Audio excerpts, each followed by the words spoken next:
everybody. I am Jared Ross, the Genie Vlogger, and welcome to another Genie Vlogger live stream. Hope you're all doing well today. I'm doing okay. You might already be able to tell by my eyes. I am having allergy issues today. So hopefully everyone will bear with me as I deal with that. So it's just been like, I don't know. I woke up and had that today. So, but yeah, hopefully you're all doing well. We'll go ahead and kind of get rolling with stuff. Yeah,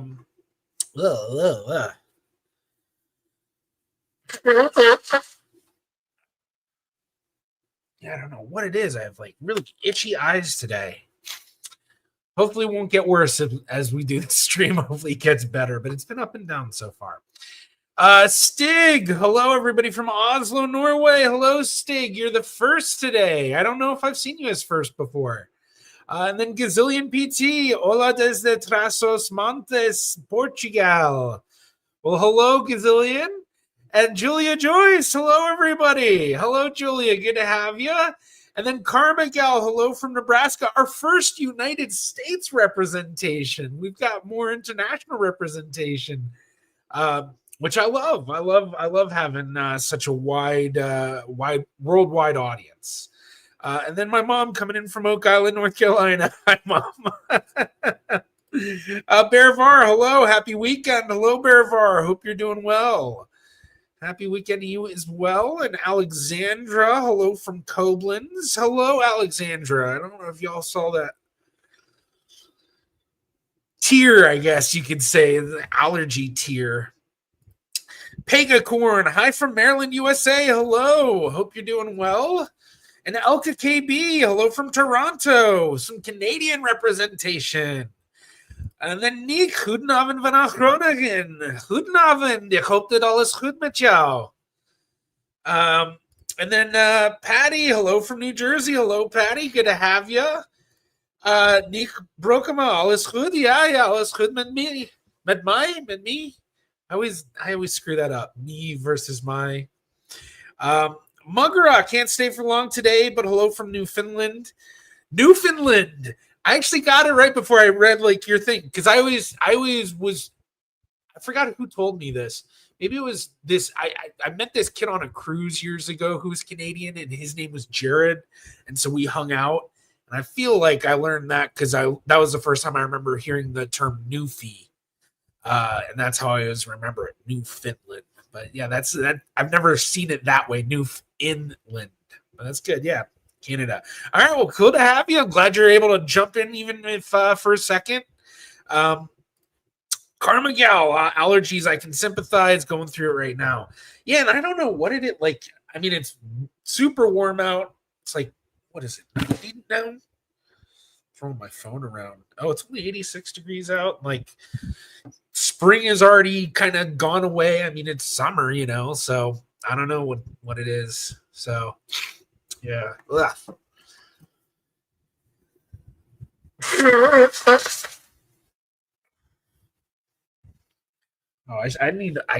always try to mute myself when I do that. Hopefully that wasn't disgusting to people. Sorry. JC the Music Man, hello from Sacramento. Hello. Hope you're doing well. Good to have you as usual. And then Irene coming in from Oak Island on a beautiful day. Yeah, it's a beautiful day out here too. And Maven too, you're the soundtrack to my yard work today. Very, very cool. You're out doing yard work. Pravit Drizi, is that it? Yeah, Pravit Drizi. Hello, and I don't know what is Drizi.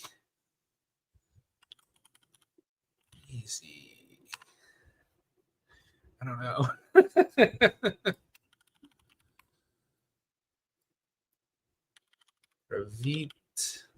Praviet.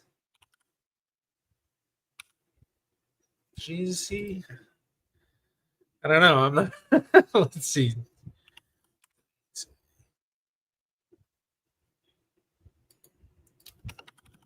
Russian.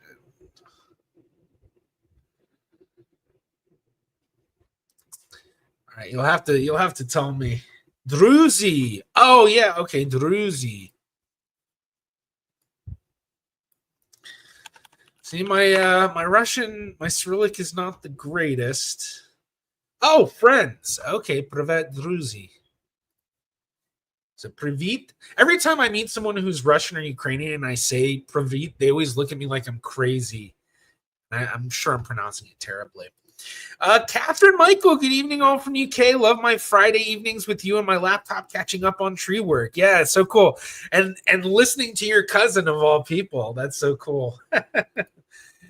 Yeah, Pravit Druzy. Pravit Druzy. Hello, Idarain. Hello, Rob. I hope that all is good with you. Yeah, hello. Hello, Sean from Ireland. I think you're the first Irish representation we've had today. Hello. I'm Burke, Hui from Amsterdam. I was around Koblenz a couple days ago. Small world. Oh yeah. Everyone kind of getting me. Yeah.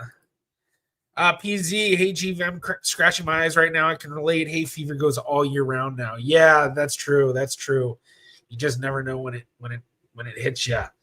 So, James Corvus, hey man, what's good? Hey, all's good. All is good, man. So all right. Well, I guess I caught up. Let me blow my nose again.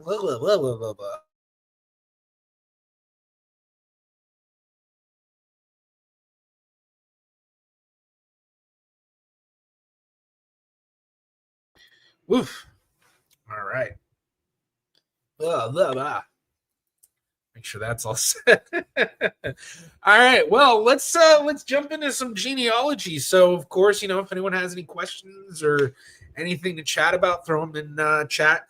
I guess since no one said anything yet, I'll talk about the research I've been doing over the past few days, which has been looking into this story of my great grandfather's brother, Martin Isaac Ecoff, or Isaac Martin Ecoff. He went by Ike, he went by Martin, but yeah. And he went up to New York in the early 1900s. He was born in Alliance, New Jersey, on a Jewish farming community. And up in New York, he and his wife ended up getting arrested for this like Oliver Twist like scheme. Basically, it was just like, let's see if I can find it. Basically, it was he and his wife were supposedly taking young schoolboys, teaching them how to pickpocket, and then they would pickpocket people around New York and then give them the money. And then they got arrested. And because of a comment someone put on my Instagram a while back, it made me realize that there was a mugshot available of my great grandfather's brother's wife. So I guess technically my second great aunt, something like that. Let's see. I'm gonna pull it up here. So da da da da.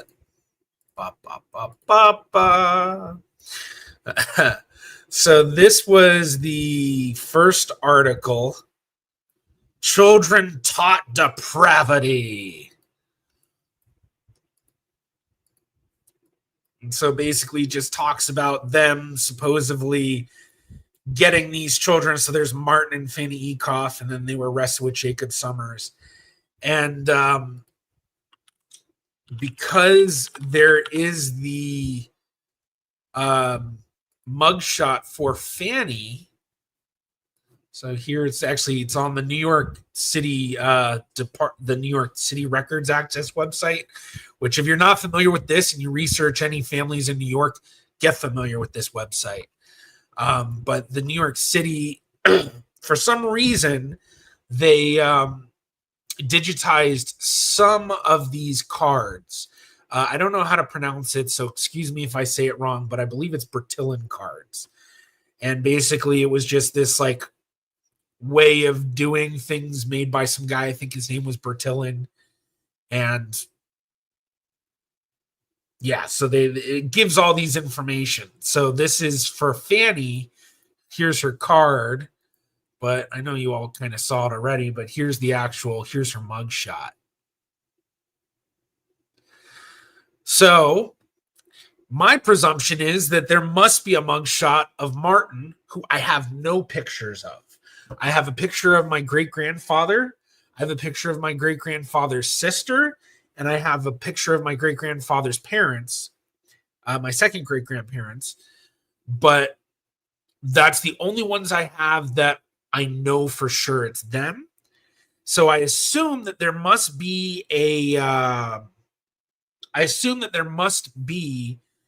mugshot of Martin. And if there is, and I can find it, then that will be the first photo I've ever seen of my second great uncle.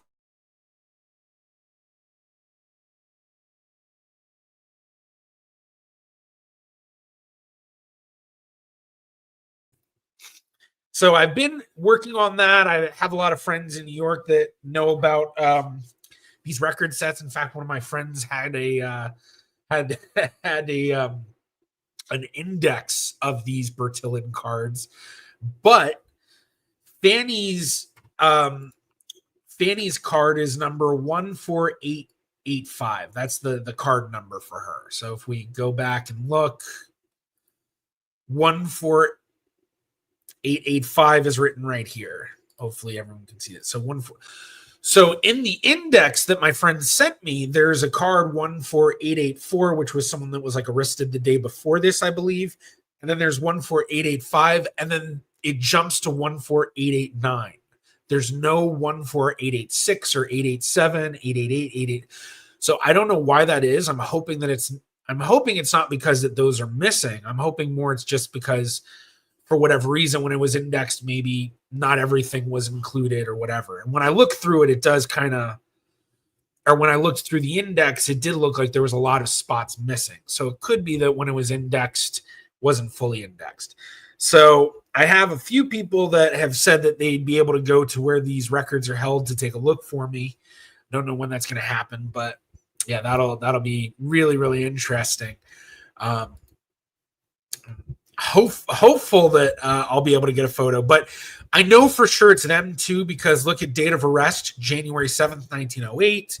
Also the reason, the crime, Fagin is in like the character from Oliver Twist. And so I think that's why they called that crime, which you look at the story and that's exactly what it is. But on top of that, well, what's the date of this? January 8th, 1908. So we know for sure that this is the correct Fanny Ecoff, because there were other people at that time who had the name Ecoff. And like, there's this huge Ecoff family in the US that is not a Jewish family, which my family is. And so that has been a difficulty in researching my family, especially because this other Ecoff family, a lot of them were in Pennsylvania, I think it was. And I think maybe California too. So, all right, let's see what I missed. As soon as I started talking about this, I noticed I got a lot of messages. Okay, I see a question from James, and I think I'll come back to that. I just wanted to kind of... Okay, I see some more questions. Yeah, Oliver Twist.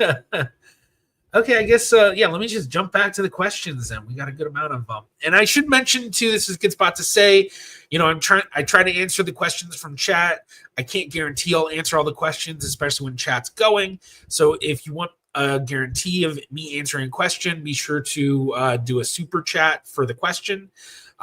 As well, if anyone does any super chats or super stickers, I just greatly appreciate that. I rely on this to keep the channel running. So every little bit helps. And for everyone that has already donated over the many past live streams I've done, I greatly appreciate that. It really does make it so I can actually keep doing this. Okay, so James's question. I have a very small percentage of Ashkenazi DNA, but my family is from Trinidad and Tobago and mostly of African descent. I don't know of any Jewish slave owners in the area. Are you familiar? Well, there were a lot of Sephardic Jews in the Caribbean, and there were a lot of Ashkenazi Jews in the Caribbean as well. And I don't know necessarily any specific history of Jews in Trinidad or Tobago. But I also don't know. Yeah, okay, yeah. So it's just north of Venezuela. So I mean, you have some communities not too far away, like Curacao, huge Jewish community. I have a lot of cousins in Curacao. There was obviously Jewish communities in Venezuela as well. I don't know exactly specifically where in Venezuela. I know there was one in Caracas. And then, of course, you have, Jamaica has a big Jewish population. There were a lot of Jewish populations on some of the smaller islands. Um, but yeah, I mean, so it is kind of throughout the Caribbean and some of the areas close by. So, when it comes to family history and all of that, if you truly have, you say very small percentage, I'm assuming that means 1-2%, maybe 3% tops.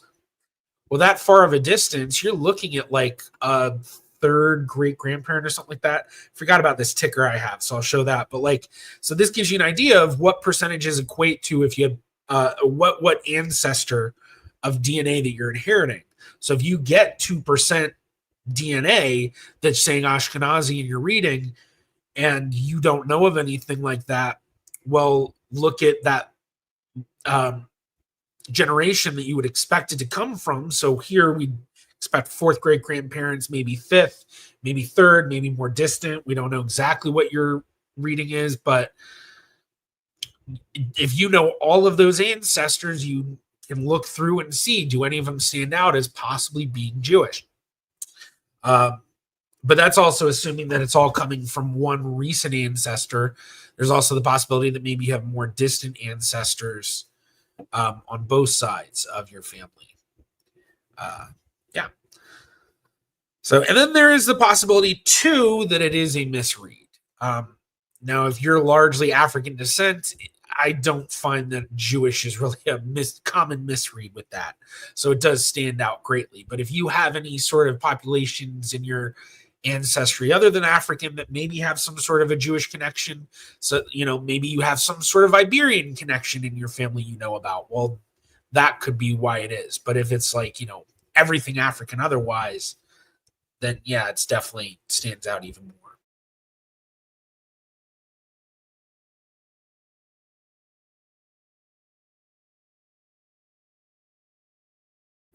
All right. There, VAR, have you seen the new Ancestry DNA matches auto cluster? Apparently, some people already got advanced access. So, yeah, I know about that. I think I even saw an update from somebody basically saying that that rollout was accidental, and that it's not supposed to have rolled out. So I don't believe anyone has access anymore. I could be wrong. If anyone knows, if someone does, say something. But I believe that anyone that got that accidental early access is lost it now. Yeah. Oh wow, interesting. There's drama in the grave cleaning community. The biggest distributors stopped selling D2 cleaner spray. Interesting. Yeah, and D2 is basically the stuff that was if you don't use D2, you could be damaging the stone much worse than possible. So yeah. Wow.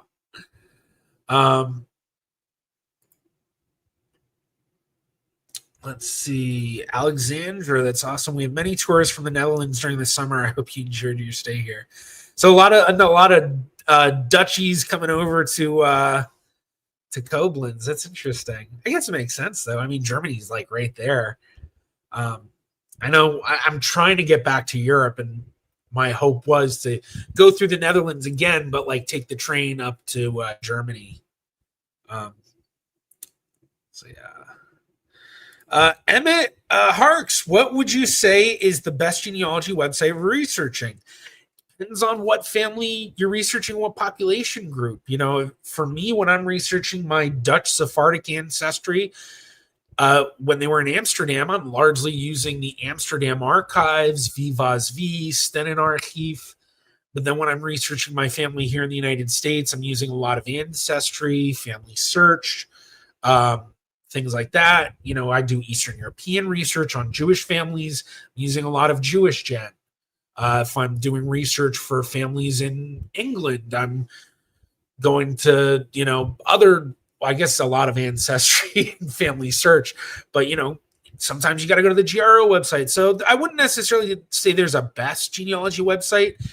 If you were to put this as is there a best genealogy website to get the majority of information? I'd probably say it's either Ancestry or Family Search, but then that will vary depending on where your ancestry is from once again. But those two are kind of the top. MyHeritage is up there too. I guess, yeah, MyHeritage kind of has a lot of very specific record sets that are kind of interesting. So yeah. Yeah, Genome Link shows me a big difference from MyHeritage. Luca, aka RHCP, Red Hot Chili Peppers. All right, like a lot. And how? Well, honestly, Genome Link. I mean, I'm not super familiar with them. I haven't used them directly because my focus is websites that are genealogically useful, and well, maybe they have matching now. As far as I knew, they didn't. But it's not really a site that most genealogists really recommend. And when it comes to these percentages of your ancestry, if you start looking at every site's going to give you a different reading. It's not a perfect science. There's a lot of question marks to everything they do. And so, yeah, so if you go to too many sites to get different readings, it's going to be really difficult. But when you understand how these work, it's a lot of complexity. And, simple stuff will help show how different things will be. And number one thing being how each site defines population groups. So as an example, for a long time, a lot of these population groups or a lot of these sites had no Dutch reading. So if you have Dutch ancestry, that's obviously then being lumped in with something else they're reading. Sometimes it might have been their French-German reading. Maybe it was their English reading. Maybe it was their Danish reading or their Denmark, or well, I guess Danish is Denmark. What am I saying? Or their Scandinavian, Scandinavian readings or whatever. But then they come out with Dutch, and then all of a sudden it's going to change everything they are doing because now a lot of what they were reading is all these other stuff. They realize, oh, it's actually Dutch because now we're defining it like that. And every site is different. So when you go to each site, take a look at what are the population groups they define. And when you look at those differences, you'll be like, oh, wow. Okay, I can see instantly why things might be off like that. All right, I am far behind. Oh, thank you very much for that, Luke. I appreciate that. Yeah, 5 pounds. Thank you very much. I appreciate it. I saw that pop up. I was like, oh, I better go jump to that. So I guess I was answering that question already. So yeah, hopefully that was helpful for you.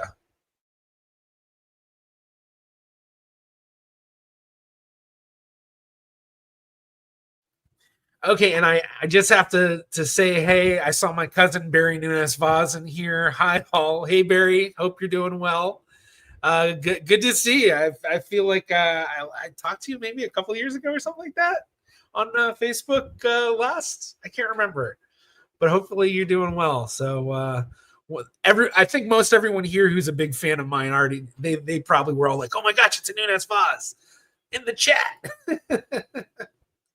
Talk about our family so much. Okay, so how far back should I go? I don't want to skip too much. Okay, here, let's do this. WKN edits. Do you know how I would find my great granddad's parents/siblings with no information? Well, yeah. So, I mean, the thing you want to start with or the best thing that you could probably start with would be fan research from your great grandparents and your grandparents. So, what that means, friends, associates, and neighbors. So if you're looking for your great grandparents, parents, and siblings, I assume that you must know your great grandparents, whether it's just very basic info or whatever. But assuming that you have a little bit of information, start to look at every name tied to that family that you can see. So as an example, maybe you have a record of a marriage and there's witnesses on there. Well, who are those witnesses? look into them, because if they're witnessing the marriage, there's probably a connection. I mean, sometimes it could be random of just, hey, we need witnesses for a marriage. You people want to join, be part. But that's a big way that people do that. So remember, friends, associates, and neighbors. So then also, who were their neighbors? Can you tell anything from their lives? And so just building off of that. The other thing, obviously, would be DNA testing at a great grandparent level. That's close enough that DNA testing could really pull a lot out. It is distant enough that you'll probably want to have multiple people from your family tested. So, have you test. If you can have, parents or grandparents test, that's even better. But also maybe, cousins, or even better, second cousins. Because if we're talking great grandparents, if your grandparents had siblings who have living descendants, that's your second cousin distance. So that would be a good way. So yeah, there's a lot of possibilities for you to get through that. All right, let's see. Julia, I have a question. How many centimorgans are you allowed to share with a sibling for a relationship to not be considered incestuous? Now, I don't know the best way to answer this. I mean, we're getting into the whole consanguinity thing, which, by the way, I don't know if anyone watches Drawn of History, but Drawn of History, the YouTube channel, one of the videos, he had me on as a guest, and I'm cartoonized. One of the few times I was cartoonized. I've been cartoonized a couple times now. It's kind of cool. But that was like one of the things he had me saying was consanguinity, and talking about like the relationship of royals.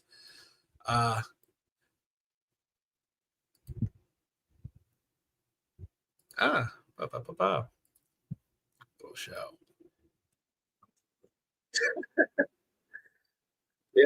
If anyone watches Drawn of History, definitely throw an emoji in chat. He's so good. So, all right, let's see if we're gonna have the audio on. There's. It's funny. He has me wearing a tunic with my logo on it too. Yeah, I know I'm not. I also know I'm not answering this question at all. Like, I'm just like showing off a little bit, but I just love this. Where is that part? The royal genealogist. In here somewhere, I thought.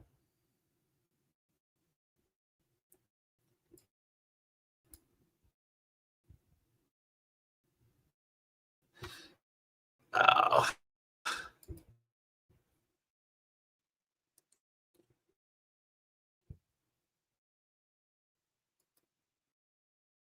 It's freezing.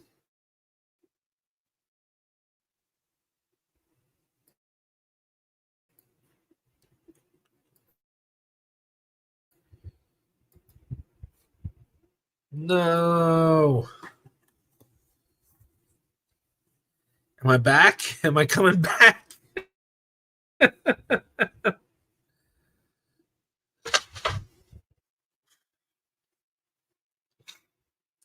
Oh wow, that made it glitch out really bad.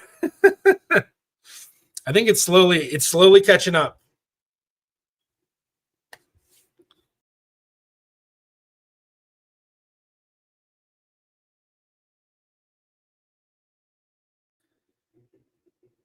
Okay, I think we're back. Wow.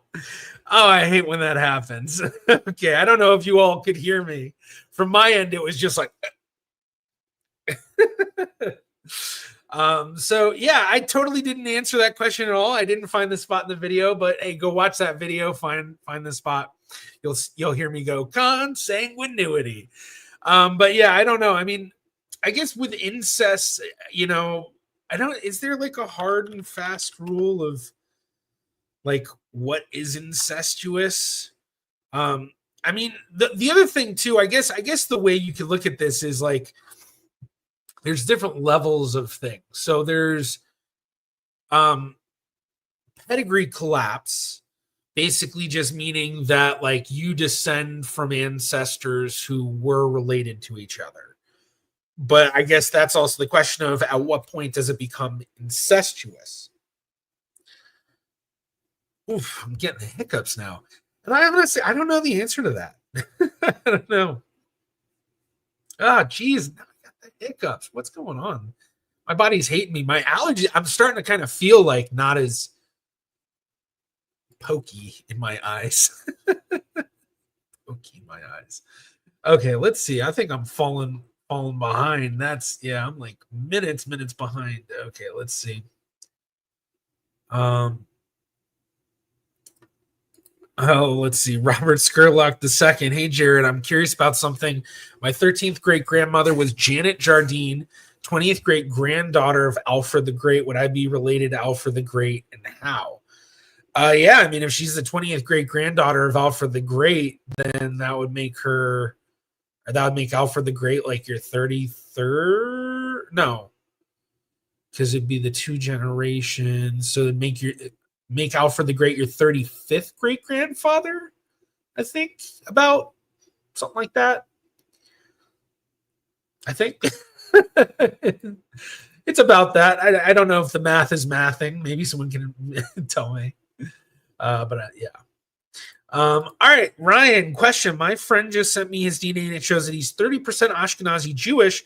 His family is very Christian. He needs a starting point for Jewish ancestry as he's no Jewish family info. Okay, well, with a 30% reading, that is significant. I mean, we are talking about that means that one of his grandparents is Jewish. Now, the best way to figure that out, the easiest way, would be to have his parents test. Because you have your parents test, you're going to be able to figure out at the very least which set of grandparents it's coming from. Because at this point, we know it's one of the four grandparents.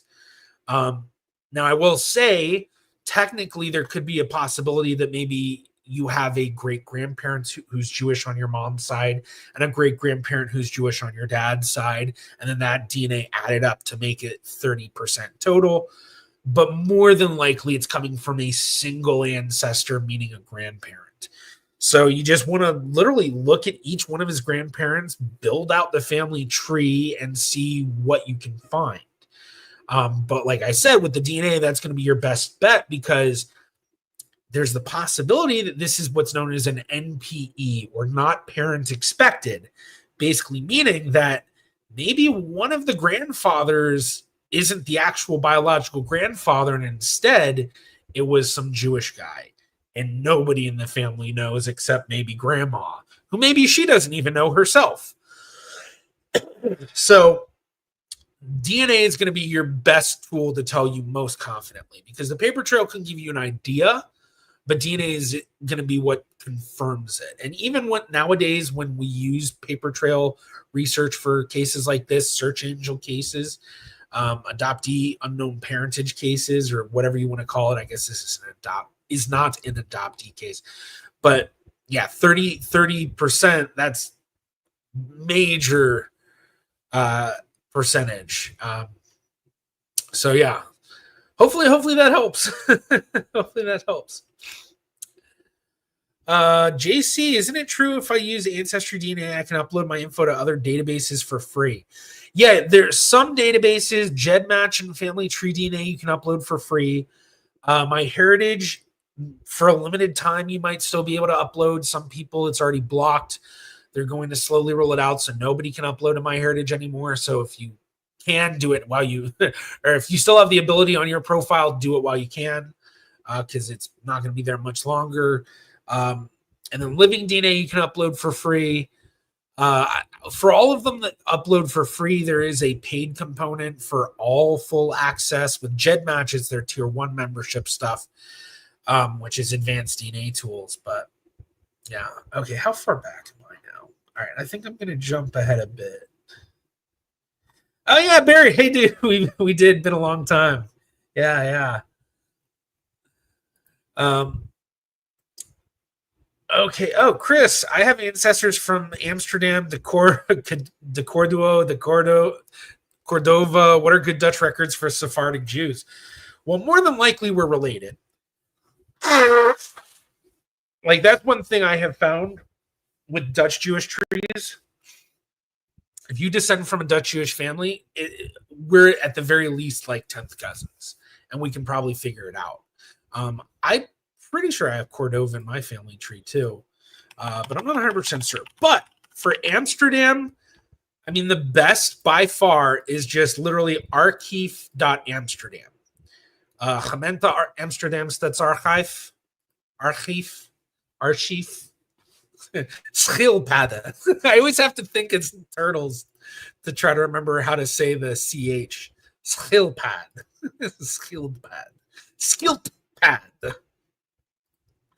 But okay, so like Cordova,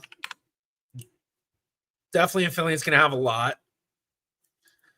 Oh my gosh, I'm an idiot. I completely forgot I had share screen turned off. All right, let's go back. So, Gemeente Amsterdam Stadsarchief. It's in Dutch. Very easy to do English. You can either go over here and if you have the extension, they do also have an English version of the site. I don't know how easy it is to find. Oh, they have a new website. Robert Anzanuva.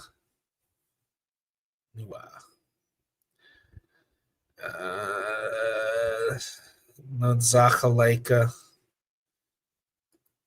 Yeah. Only. Yeah. Okay. Maybe I should, you know what? Let me play around with the beta site another time. This is the first I've seen it. Search suggestions. But okay, so the old website, we just do search Cordova. Now in Inventarissa, inventories, that's going to be very in-depth stuff, and I can maybe we'll go into that on how to use that, because there's an inventory 334 for the Portuguese Israelische Gemeente, the Portuguese Jewish community. Say that right? Yeah. But like Cordova, so one of my favorite records here that's really genealogically useful, the Undertrau registers. These are marriage bonds. And so what it is it's a document put up publicly, basically announcing these people plan to get married. And where is it? Where's the Cordova? Here we go. So here we have the marriage of Samuel Rodriguez Campos from Bayonne, 26 years of age, in Vestpiert.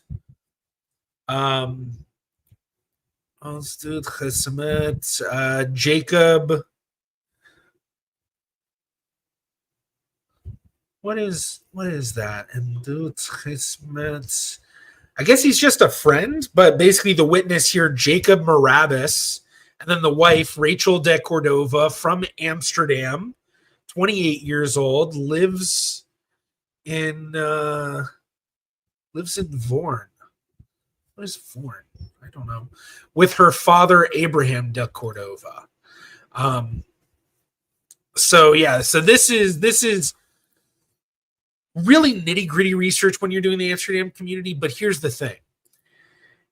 Most of the Amsterdam Sephardic trees, especially like 1700s and onward, have been built already extensively. Let's see. Trying to see if you say, yeah. I also believe I'm descended from the Palace and Vaz families.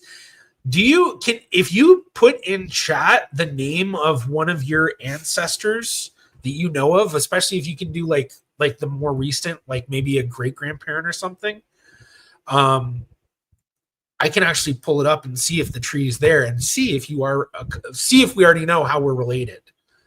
And thank you, Nick. Vornund as before. Okay. Yeah. Or that was one that was hard to get, the OO in Dutch, because like het parole, for the longest time I called it het parole, and then like trying to say parole. So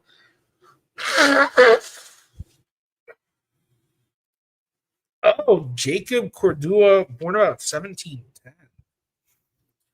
You can do anything more recent, like 1800s. 1700s is really far back. I'm sure I can find a connection there, but yeah, we'll have to see. All right.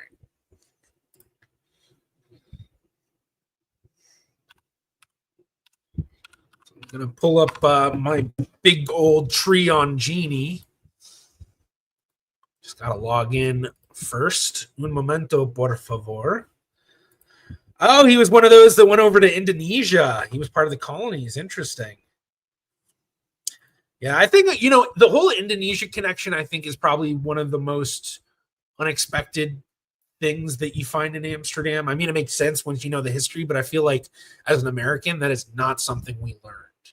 Like, we did not learn about Dutch colonization beyond New Amsterdam. And that's literally, it's more like, that's more of a footnote. Like, well, New York was really first Dutch. Okay, Jacob de Cordua.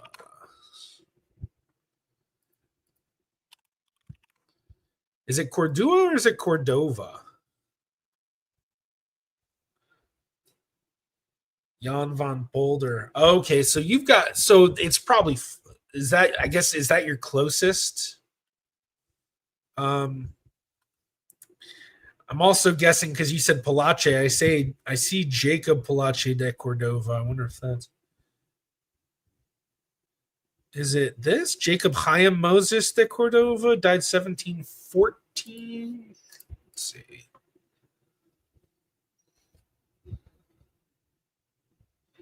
Okay, so it is. Oh, born about 1710. Haha.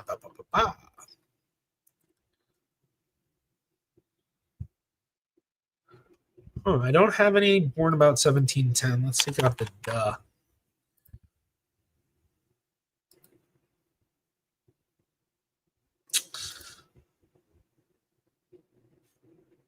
All right, let's look her up. Cornelia.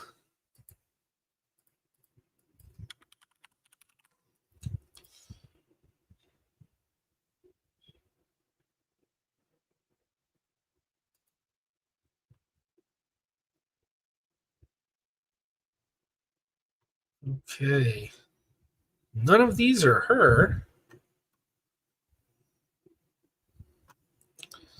Let's see what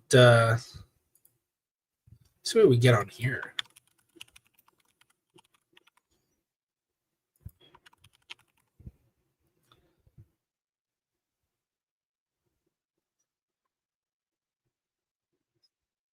So we got a few of these, but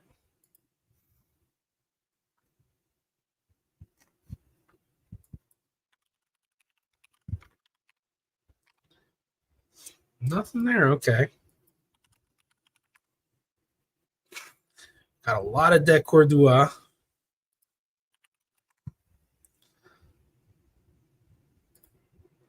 Got a notary.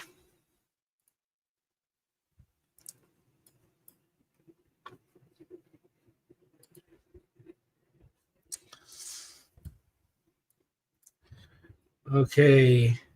The 12th year. Wait. Hayden the 12th in January in the Yara 1700s. 47 Comperder voor Mayan Ardennes Openbaar. No clue if this is them. Trying to see Hoven and Holland.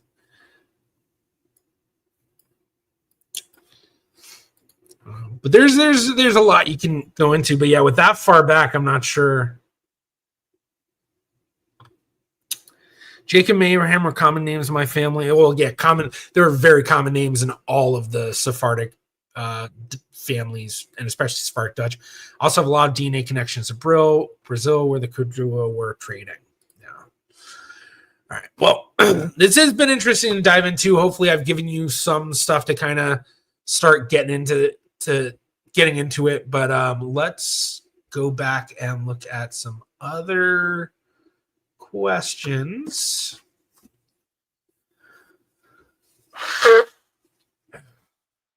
see how far back. Okay, I think that was right when I was starting to glitch out. So let's go forward from there. Yeah, incest predates genetics, so it's not defined based on sense of organs, but on kinship. Yeah. Okay. Let's jump forward. WK, do you know anything about the small island in the Caribbean called Montserrat? Because when I did a DNA test, I was pretty much everywhere in Africa. I am not familiar. I'm not familiar with that island. But I don't know. Maybe someone in chat is. Speedy McWeenie just started watching on replay. My allergies have been horrible today. I hope you feel better soon. Thank you very much. Hopefully you feel better soon too. And then Tasha Carl was here. Hello from Minnesota. Hello, Tasha. Okay. Oh, wow. I guess I caught up with everything pretty quickly then. So let's see. I did a DNA test with my heritage and got a lot of information from the white side of my family. What DNA test should I do which could give me more information about my black side? I mean, honestly, Ancestry would be the number one I would suggest to do, especially since you've already tested with my heritage. In all honesty, Ancestry is going to be the best one to get into just because of the size of their database more than anything. They also have really good advanced DNA tools. If you can get into that sort of stuff, it does take a little bit of learning curve to do that. Sorry, I can't talk right now. Give me a second to take a drink. Okay.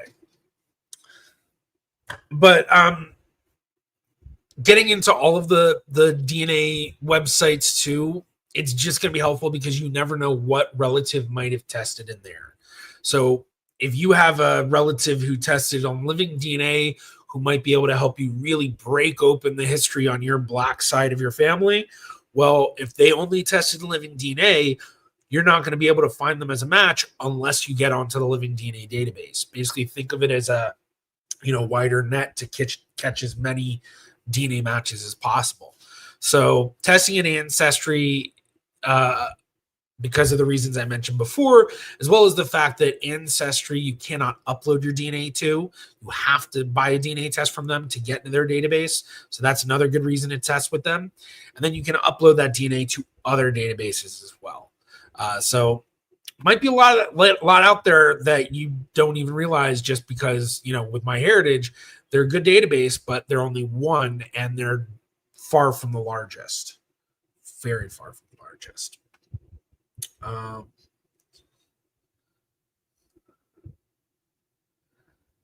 Okay. So, all right. Well, let's see if I missed anything in the back because I'm all caught up. I know I was jumping around.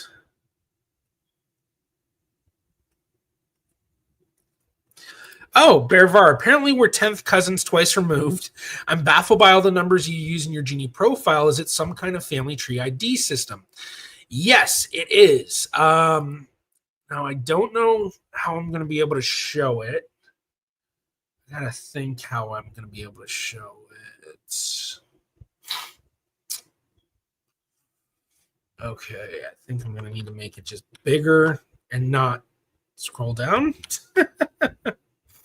Oh, I know how I can show it now. Actually, what am I thinking? Show my Nunes Vaz family group.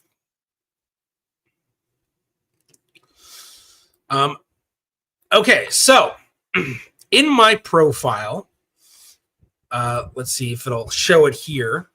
So here you can see I have these numbers at the end of my name. That's what where is it? It's what Bearvar is saying. These numbers in my name. Well, with these numbers in my name, it is part of a family numbering system for my Nunes Vaz family, specifically the Dutch family. So I mention it here. It's a version that I kind of created, I guess. So in a sense, maybe you can call it the Jarrett version, but it's the Henry genealogical numbering system. So this takes us to, this is Wikipedia. And so here's the Henry numbering system. This is probably something a lot of people have seen. And so basically it's just as you get, more and more, as you get further down, you get these different numbers.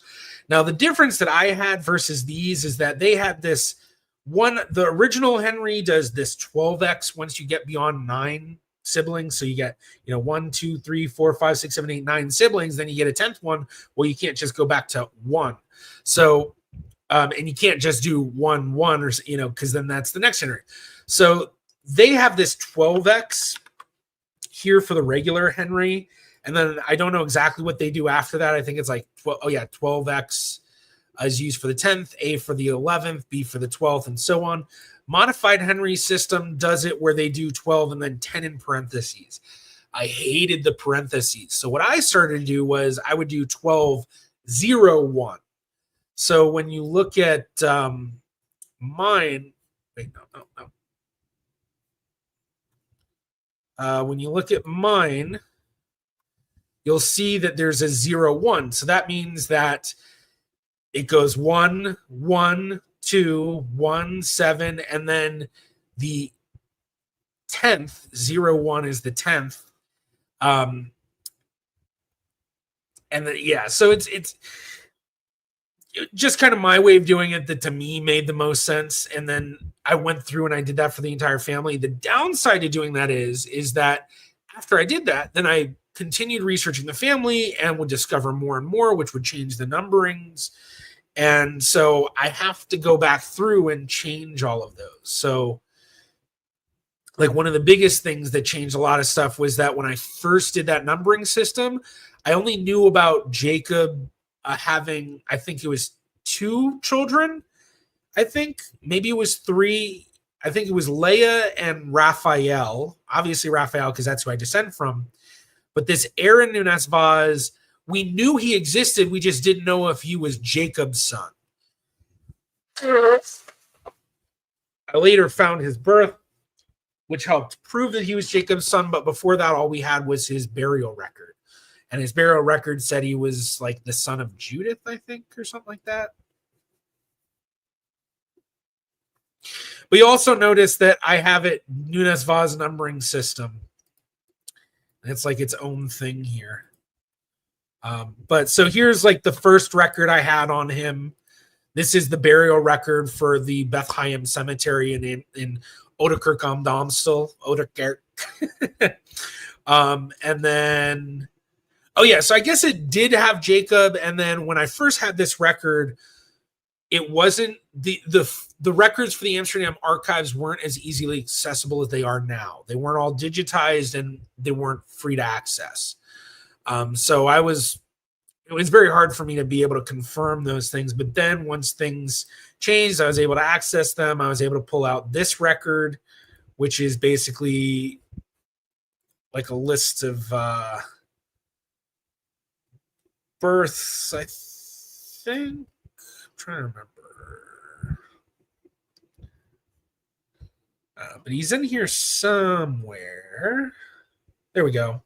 Aaron to Jacob Nunes Vaz. And I think there's another record. I can't remember.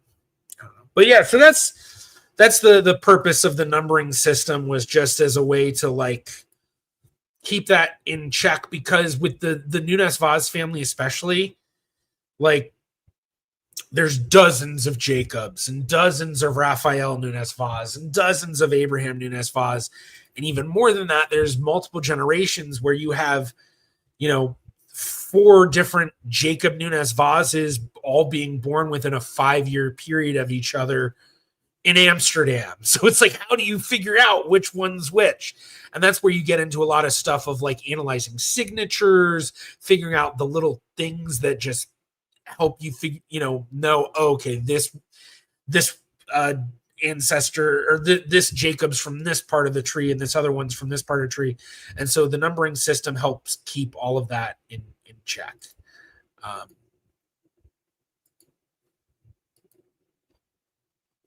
So yeah.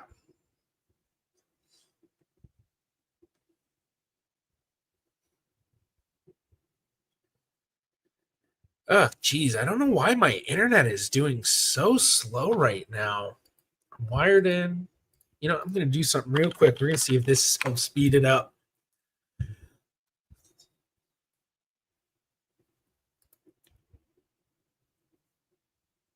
All right, let's see. Is it going to work? Is it slowing things down? Oh, wow. My internet is really slow right now for some reason. It's weird. So weird. Okay, let's see. Oh wow, there was a lot of questions while I was doing that. All right, so let's jump into some questions then. And my internet's starting to pick back up. It worked.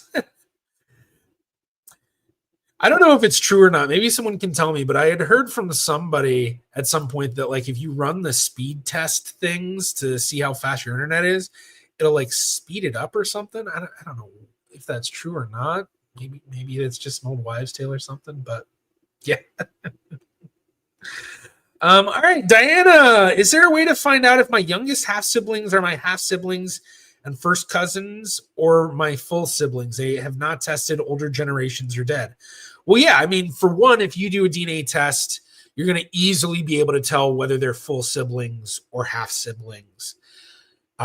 In terms of the first cousin versus a half sibling, I think you'll be able to tell decently. I'm going to pull it up. I can't remember for sure how much of a difference there is. Let's close some of this stuff. Close Genie. So here, this is the shared centimorgan project, and basically each tablet thing tells you how much DNA you expect to share from a certain relative. So the singular number, that's basically the mean, I believe. Maybe it's the average. I can never remember. I always say one, and then when I look it up, it's the other. That's how it feels. And then this is the range. So for a sibling, you can see the average is 2,613, range 1,613 to 3,488. For half sibling, there is a little bit of an overlap. Basically, the low end of half of a full sibling is right here, the 1600s. But you can see that for a half sibling, that a large part of it does get into an overlapping area.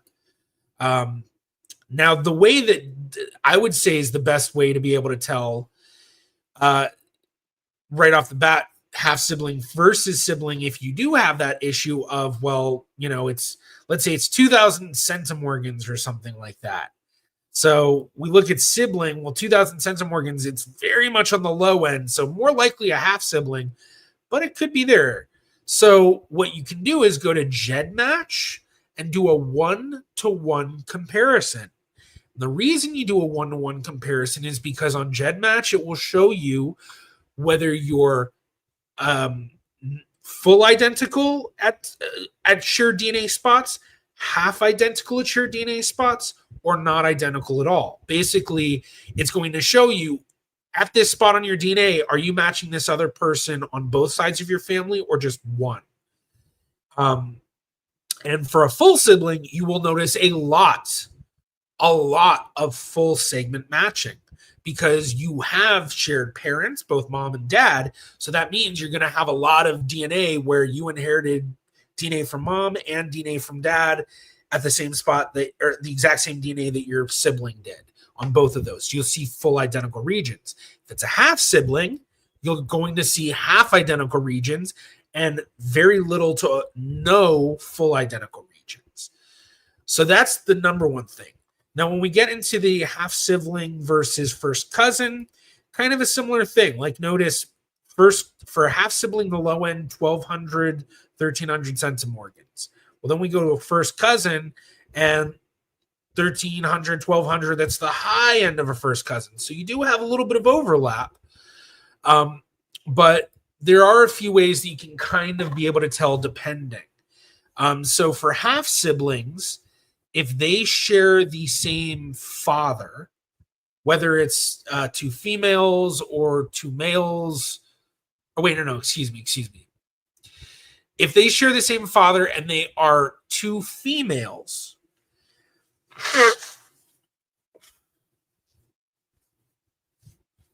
they will have a fully identical X chromosome match, but it's only going to be a half identical region match if you do a GED match 1-to-1. Basically, the X chromosome females inherit from their fathers are inherited unchanged. It's exact same X chromosome as your father. But the X chromosome that females inherit from their mothers, well, their mother has two X chromosomes. So that X chromosome recombines, and then the daughters get these recombined X chromosomes. So if two half sisters share the same mom, then that means that they are going to have a bunch of X chromosomes share DNA, but it's going to be a lot of various segments. Now, for the male side of things, males inherit a Y chromosome from their dad and an X chromosome from their mom. So if you're looking at a male-to-male relationship or a male-to-female relationship, we look to the X chromosomes again, and we can see that, if it's a half sibling and a half sibling, we don't know whether it's mom or dad, but it's a half brother and a half sister, and they share the same mom. Well, both of them, they're going to have shared X chromosome DNA. If they share the same dad, they're not going to share any X chromosome DNA because the daughter will have inherited an X chromosome from the dad, and the son will have inherited a Y chromosome. This is one of those things that's really difficult to talk about in any depth without visual aids and stuff. So hopefully this is all making sense and helpful.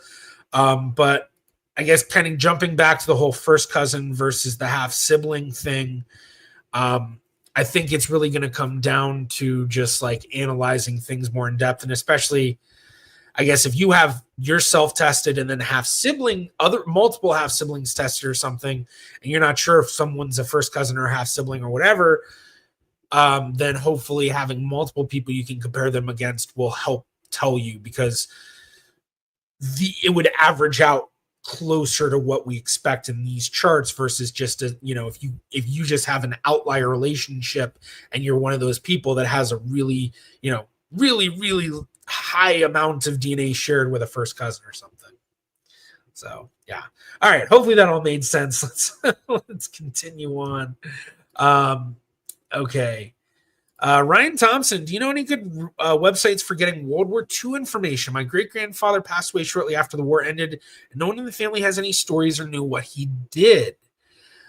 So yeah, World War II information, unfortunately, is kind of difficult.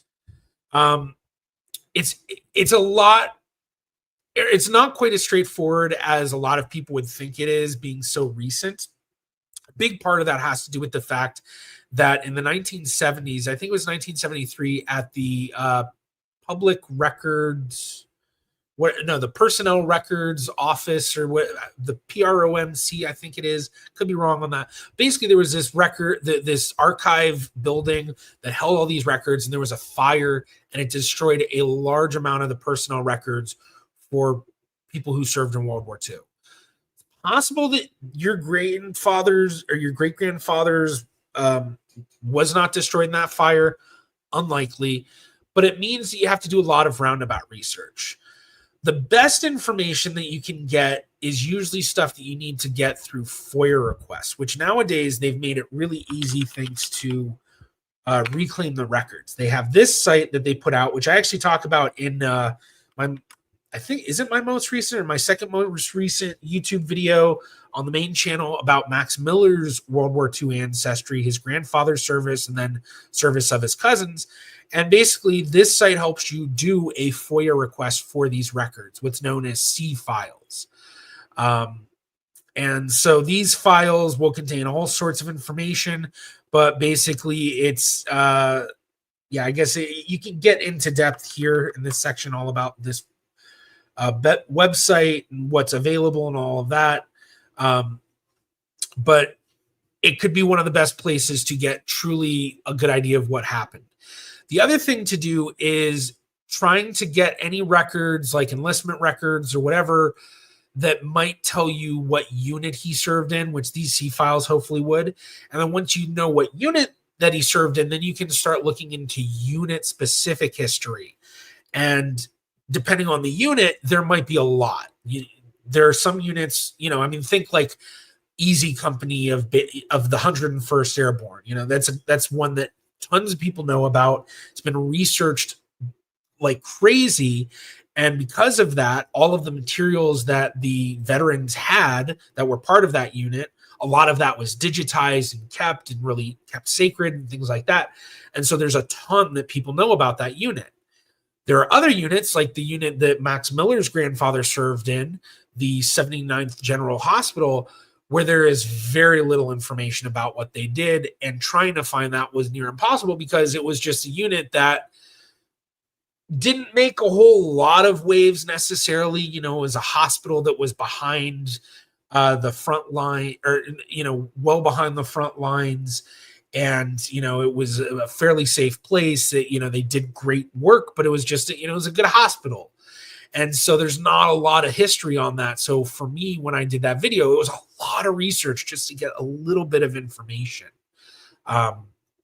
So that's what I would suggest. But in terms of like a website, a direct website, the only one I could really say right off the bat would be Fold3, which is an Ancestry website.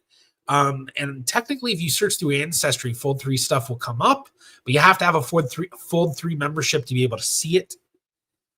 So that could be a place to get some of the stuff to help you get into the more in-depth research. Basically finding records that say the unit that he served with, and maybe getting some other tidbits of information. The other thing I would say is looking at just the Veterans Association information. There's the master index cards, which aren't the easiest to get. You have to, it's not difficult. You basically just send an email to them, say, here's the cards that I want. Please let me know how to receive them. And they usually just email them to you. But those cards, some of them are not digitized very well. They are not.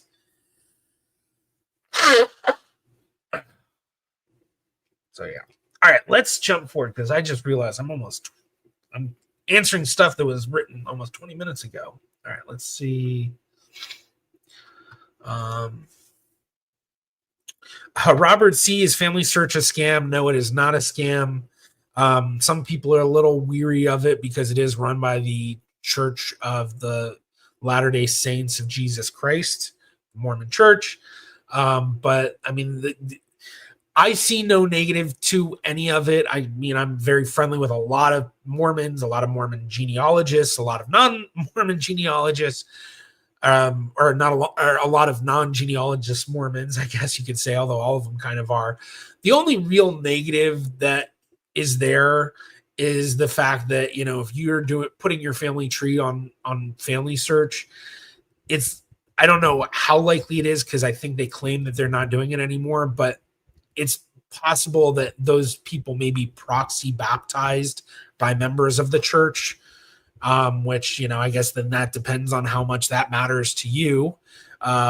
It was a big deal for a lot of Jewish people when Family Search started putting stuff online because they'd go and look up their Jewish ancestors and see baptism dates in the 90s. Be like, wait, what? Why is my ancestor who died in 1923 being baptized in 1996?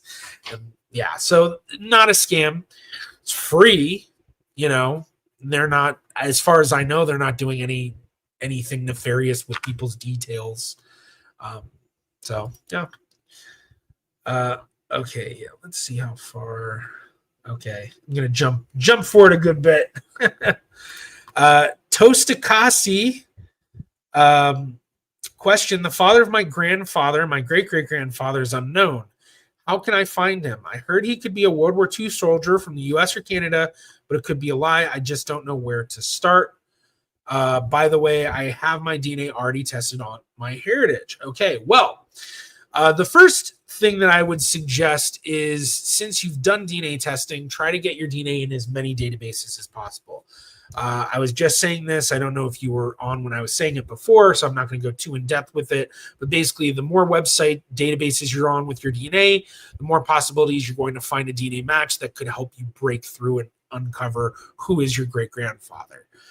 Now, when it comes to doing this stuff, it's really difficult to figure out how to do genetic genealogy and uncover somebody through DNA testing and looking at matches.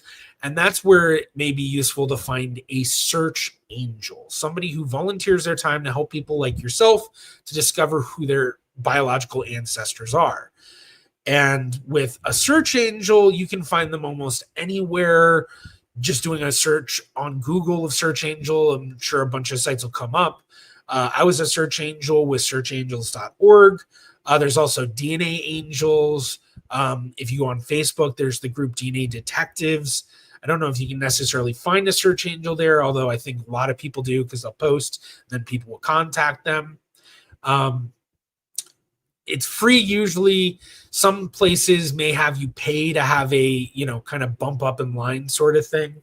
But that could be, for some people, they do the DNA test and they're like, I don't know what's going on here. And then they get a search angel. The search angel goes in there and goes, oh my gosh, it's basically already solved. These amazing matches you have, and you may not realize they're amazing matches. It might be staring you in the face. At the same time, you might have a case where it's really, really difficult. You might not have a lot of close matches, so it's going to take a lot of in-depth work. And so, that's where you, like, when you find people that know how to do visual phasing and DNA painting and triangulation and kind of the more advanced DNA stuff, that's where it's really helpful with the harder cases. That's where you need someone who's really knowledgeable about, okay, we're up against a lot. How do we overcome that? And it takes a lot of work to learn that stuff. A lot of work. Okay. I'm not going to go too much further. It's already 5:15. I got plans tonight. So, yeah. Shelley C. question: my family arrived to Louisiana from Italy in the late 1800s. With the floods and fires in New Orleans, it's impossible to find any record of my family. Where can I look? Well, I'm not super familiar with Louisiana research. I've done a bit, but when it comes to this kind of stuff, these kinds of questions, I should say, I always seek out the Family Search Wiki. So this is the page for Louisiana on the Family Search Wiki. It's just a Wikipedia type of website on Family Search, which someone was just asking about, where it's people helping guide you. And that's another way to think of it, is these are just guide pages on researching certain areas. So you mentioned New Orleans, which I don't know which which one New Orleans is in. I guess, is it Orleans? I know so little about Louisiana. So I apologize. But even if it's not this one, you can go in, you can see, okay, they've got birth, marriage, death, shows you how far back or known beginning dates for these parishes. And then it just kind of helps guide you what might be there, the archives available, certain records available. So here we get a list of societies. So just if you have something that might connect to any of these, contacting them, maybe they'll have stuff for you. And then the other thing to look out for is you'll always see these buttons. The Louisiana Online Genealogy Records. They'll also take you to a list of digitized records for Louisiana. Online Research Help. This will take you to a place to get help. So they have consultations, community groups, research groups. And then this one I don't see quite as much, but there's a Getting Started button, which kind of is much more of a step-by-step guide sort of thing. And then sometimes you can find very specific stuff within these. So like Louisiana migration routes. So maybe you find out that you had a family that was part of Jackson's Military Road. Well, there's a whole page that can help you guide you on things related to that. So I always find Family Search Wiki a great place for a lot of stuff. Oh my gosh, my internet's doing terrible today. I don't know if it's coming through the same way as it is for you all, for me, but like I am just so glitchy on my end. So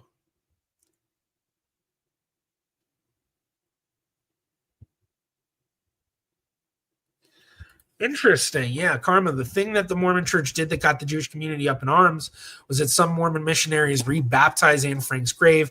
They had to remove her from their books and apologize. Oh, wow. Yeah.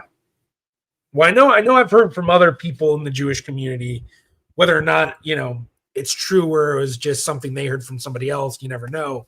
But I've heard from other people that, they'd come across that stuff of seeing proxy baptism dates. So, and even my solution to the proxy baptism thing, if you think what they're doing is wrong, you aren't Mormon and you have no reason to believe proxy baptism actually has any spiritual effect. Yeah. That's how I feel about it. But then, I know that there's like a lot of people that are like, don't do anything voodoo related to me because, I